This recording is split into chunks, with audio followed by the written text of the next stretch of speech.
Many instructors use PowerPoint in the course of their instruction. It's also fairly common practice for instructors to make their slides available to their students. Some do this before class, some do it after class, others choose not to do it at all. The reasons for any of those choices is really beyond the scope of this tutorial. But one thing that is sure, when you give students your slides, those students will almost always print them. And so I think it's important that we make sure that the slides that we give the students are in the best possible form for them to download and print. I'm going to recommend that you do this not as a PowerPoint file unless you have a compelling reason to do it that way. I would recommend that you distribute your slides in the form of a PDF file. This is very easy to do, and especially if you have Acrobat, but there are ways to do it if you don't have Acrobat. If you just give them your PowerPoint slides, one, the slides are a lot bigger. Two, students don't know how to print them correctly, and they will print one slide per page and use a ton of toner. Whether it's their own or their computer lab on campus doesn't really matter. Also, the file sizes can clog up print servers. I know that's a problem in the library here at the university. So, making your slides available to your students in the form of a PDF offers several advantages. First, it makes for smaller file sizes, especially if you have a lot of graphics in your slide. And a smaller file size is easier to download or email or however you want to distribute it. Also, it doesn't require your students to have PowerPoint. Everybody has the Adobe Acrobat Reader, and so just about anybody can read a PDF file. It's not as true with the PowerPoint. There is a PowerPoint viewer available from Microsoft, but students have to find that. You can improve the readability and printability of your slides by changing the theme. You usually have pretty backgrounds, but if you make it a plain white background with black text, it's easy to print.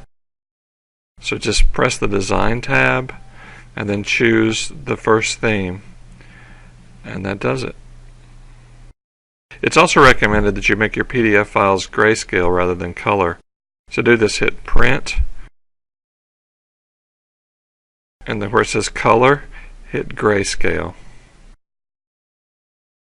Converting slides to PDF is just like printing them.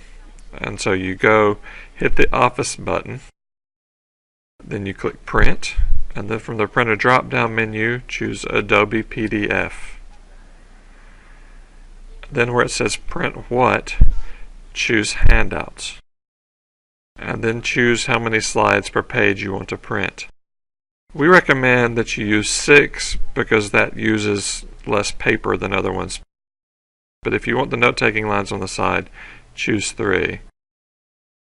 You need to think, though, that they give you 3, 4, and 6. And so if you choose 4, that uses more paper, but the slides are the same size on the page, and so there's no advantage there. So the same thing is true for 1 and 2 slides. If you add 2, it's the same size slide, uses half as much paper. There's another option for 9. That makes the slides very small, and so unless your print is very big on your slides, that's not recommended. If you don't have Acrobat, but you do have Office 2007, there is a free plugin on the Microsoft website that you probably already have installed on your computer that allows you to save Word documents or PowerPoint slides as PDF. So you just click on your Office button, click Save As, and it'll say PDF or XPS. Just click on that. Okay, if we save this right now and just hit Publish, it will save it 1 slide per page. And we don't really want to do that because that wastes a lot of paper and toner. But if I click Options right here, you can choose Publish What, just like with the other. Choose Handouts, 6 per page, OK, and then Publish. One thing though is you can't control the grayscale on this, so it will be color. But you can just tell your students to print it on a black and white printer or whatever, but it's still saving them a lot of toner doing it this way. If you don't have Office 2007, or you don't like the way that tool works, there are many free downloads available that will do the same thing. The one I like is called Primo PDF. Works just like Acrobat. You click the Office button, click Print, choose Primo PDF from the drop-down menu. Handouts, 6 per page, grayscale. Hit OK.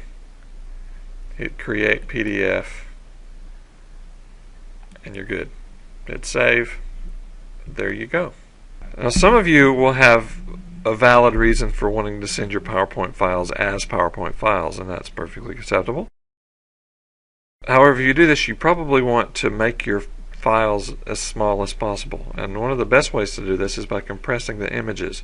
A lot of times we'll take an image or we'll scan an image at a very high resolution, but when we put it on PowerPoint, it's only going to show up on a computer screen in 72 dpi, so there's no reason to have a 300 dpi graphic. And the way to do this, you can do it all in one step. In 2007, you can click any image, and notice when I click the image, up here this Picture Tools becomes pink. And so I can hit Format, Compress Pictures,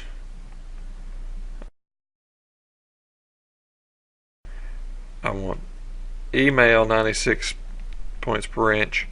That's fine. Hit OK. OK.